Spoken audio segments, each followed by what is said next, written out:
बयान अधीर रंजन चौधरी का सामने आया है।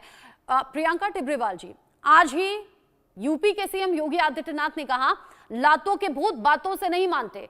फिर पब्लिक डोमेन में मांग ये उठने लगी कि पश्चिम बंगाल में भी क्या जरूरत है योगी मॉडल की? क्या वहां अराजक तत्वों को न सिर्फ पकड़ना जरूरी है बल्कि योगी मॉडल लागू करना भी जरूरी है? देखिए, बिल्कुल जो योगी जी का बयान है मैं उसको पूर्ण रूप से समर्थन करती हूँ। जो उन्होंने कहा वो बिल्कुल सही कहा, क्योंकि उनकी भाषा में उन्होंने दंगाई शब्द का प्रयोग किया और कहा कि जो दंगाई होते हैं वो लातों के भूत होते हैं, बातों से नहीं मानते और डंडे से उनको ठंडा किया जाना चाहिए। हर सरकार का यही रुख होना चाहिए। देखिए, मैं रोहन जी की बात भी सुन रही थी। वो कह रहे हैं कि हम किसी भी तरह के टीएमसी के साथ कोई हमारा अलायंस नहीं है, ये नहीं है। पूरी दुनिया जानती है कि इंडिया अलायंस का हिस्सा है टीएमसी और कांग्रेस दोनों। पूरी दुनिया जानती है कि जब आप लोग हाथ पकड़ करके यहाँ ब्रिगेड में आकर के खड़े हुए थे तो आपके नेता भी यहाँ आए। देखिए, उसके अलावा ये इस तरह से अब अपना पल्लू झाड़ने की कोशिश कर रहे हैं। लेकिन मैं फिर कहना चाहूंगी कि हर बात पर हम देखते हैं कि प्रियंका गांधी और राहुल गांधी का बयान आता है। एक बार भी उन्होंने नहीं कहा कि यहाँ पर हिंदुओं का जो एक्सोडस हुआ है उसको लेकर के उनके एक भी शब्द नहीं आया, कोई भी उनका ना ट्वीट आया, ना किसी भी चीज में उन्होंने इस पर टिप्पणी की। अभी ये किसी रिपोर्ट को कोट कर रहे थे और कह रहे थे कि रिपोर्ट के अनुसार ऐसा पता चला है। मैं जानना चाहूंगी उस रिपोर्ट का सोर्स क्या है। ANI, ये बार-बार जो कह रहे हैं रिपोर्ट ANI, बांग्लादेश से आई, please tell us what is the source of ANI, the report. ANI, report का ANI, सोर्स मैं आपको बताती हूँ। उस रिपोर्ट के ANI. आगे लिख रहे हैं कि जांच एजेंसी का कहना है कि इनिशियल जांच में ऐसा सामने आया। अब ये बताइए यहाँ पे जांच एजेंसी कौन सी है जो इसको जांच कर रही है? बंगाल पुलिस, पश्चिम बंगाल की पुलिस ही अभी इसकी जांच कर रही है। अभी तक तो इसमें कोई भी जांच जो है आगे उस तरह से पहुंची नहीं है। और ये वही पुलिस है जो विफल हो गई थी। ये वही पुलिस है जो पेट्रोल पंप में जाकर के अपनी जान बचाने के लिए चुप गई थी। तो ये सब कुछ जो है वो अगर अभी कहते हैं कि देखिए इस तरह से लोग बाहर से आ गए, तो ये किसकी विफलता है? पश्चिम बंगाल पुलिस की विफलता है। क्योंकि टीएमसी ने खुद कहा कि कुछ दिन पहले से कुछ बंगाली रोहिंग्या, बांग्लादेशी रोहिंग्या जो है मुर्शिदाबाद के छोटे छोटे लड़कों को भड़का रहे थे और एक डेढ़ हफ्ता उन्होंने उनको खूब भड़काया, उनको उत्तेजित किया और तब जाकर के हुआ। जब आपको ये पता था कि भड़का रहे हैं, आपको ये पता था कि उत्तेजित कर रहे हैं, तो आपका इंटेलिजेंस क्या कर रहा था? आपकी पुलिस क्या कर रही थी? गांव में आपने उनको अरेस्ट क्यों नहीं किया? उसके बाद ये कहते हैं सब बांग्लादेश से आए थे, बांग्लादेश भाग गए। फिर ये कहते हैं हमने 200 लोगों को अरेस्ट किया। तो आप समझिए सब चीज को ढकने की कोशिश हो रही है, क्योंकि ये विफल हुए हैं। ये विफल हुए हैं।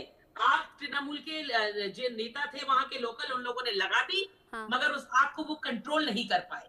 और जब मामला हाथ से बाहर हो गया तो इस तरह से जो है हिंदुओं का पलायन हुआ वहां से। और आज मेरे भाई रोहन कह रहे थे कि शुभ नववर्षों की मैं क्या कामना दूं आपको? क्योंकि आज शुभ नववर्ष बंगालियों के लिए जो है वो ऐसा हो गया है कि घर छोड़ करके 400 परिवार, यानी आप कह रही हैं कि साजिश रची भी गई और अब साजिश को ढकने की कोशिश भी हो रही है और सिर्फ दिखावे के लिए कुछ कार्रवाइयां हैं।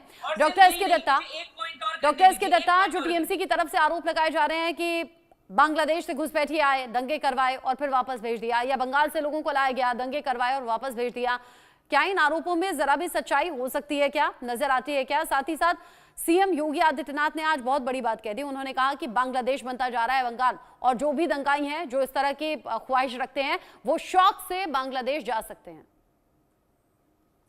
देखिए, आप अगर बंगाल का इतिहास उठा के देखेंगे तो 1947 में जब बंगाल का विभाजन हुआ था, हिंदू पॉपुलेशन पश्चिम बंगाल में कितना था और मुस्लिम पॉपुलेशन कितना था? मुस्लिम पॉपुलेशन 7% थी, 7% बंटवारा के दौरान, और आज वो लगभग अनऑफिशियली 33% के आसपास हो चुका है। और 2011 के सेंसस के हिसाब से वो 27% है। तो इतना बढ़ोतरी कैसे हुआ है और इतना वृद्धि कैसे हुआ है, ये कहीं ना कहीं पे लगातार जो उस पार से जितने सारे इलीगल इमिग्रेंट्स है, जितने सारे इलीगल माइग्रेंट्स है, वो लोग आके बस गए। मुर्शिदाबाद का ही आप अगर पॉपुलेशन का डेमोग्राफिक वो अगर आप देख लेंगे 1960 का, तो उठा के देख लीजिएगा कितने प्रतिशत मुस्लिम थे मुर्शिदाबाद में और आज कितना है, जमीन आसमान का फर्क है। तो कहीं ना कहीं पे घुसपैठी तो एक मुद्दा है और सरेआम छूट दिया जाता है। हाल फिलहाल जितने सारे जांच एजेंसीज है, खास करके एनआईए और सीबीआई ने जो तफ्तीश किया है, उसमें कई सारे ऐसे एजेंटों को पकड़े हैं जो, और बांग्लादेशी अवैध रूप से जो लोग रह रहे हैं, बंगाल के अलग अलग प्रांतों पे, जिनके पास आधार कार्ड है, वोटर आई कार्ड है, सारी चीजें हैं, सारा पहचान पत्र है। और जितने सारे एजेंट हैं, इनमें से 2-4 ऐसे एजेंट मिले हैं जो जाली पासपोर्ट जारी कर रहे थे, नकली पासपोर्ट बना रहे थे, और उनका कहीं ना कहीं पे संयोजित प्रायोजित वे में, प्रत्यक्ष अप्रत्यक्ष वे में तृणमूल कांग्रेस के साथ साठगांठ है, क्योंकि वो लोग लोकल लेवल के लीडर थे तृणमूल कांग्रेस के। तो कहीं ना कहीं पे ये तो नेक्सस है। आप दूसरी बात यहाँ पे ये आती है कि टीएमसी बार बार कह रही है कि ये बांग्लादेश से लोग आके इस तरह का उपद्रव मचा के गए हैं। ये जो एरिया है मुर्शिदाबाद और मालदा का जो ये एरिया है, यही वो 550 किलोमीटर है जहाँ पे फेंसिंग हुआ नहीं है, और जो लगातार ममता दीदी लगातार मना कर रही है बीएसएफ को जमीन देने से। तो यहाँ ऐसा टेरेन है, वहां पे इतने सारे शाखा नदियां और उपशाखा नदियां हैं, और जंगल है, खेत है, खलियान है, जहां से आप आराम से घुस सकते हो, आराम से निकल सकते हो। आपके पास अगर इंफॉर्मेशन था कि रोहिंग्या एक्टिविस्ट आके छोटे छोटे 12, 13, 15 साल के बच्चों को भड़का रहे हैं, ये लोकल पुलिस अगर बंगाल पुलिस की अगर इनपुट अगर ये है, और बंगाल पुलिस अगर ये कह रही है, तो आप उस समय कदम क्यों नहीं उठाए? आपको उठाना चाहिए था ना, आपने उठाया क्यों नहीं?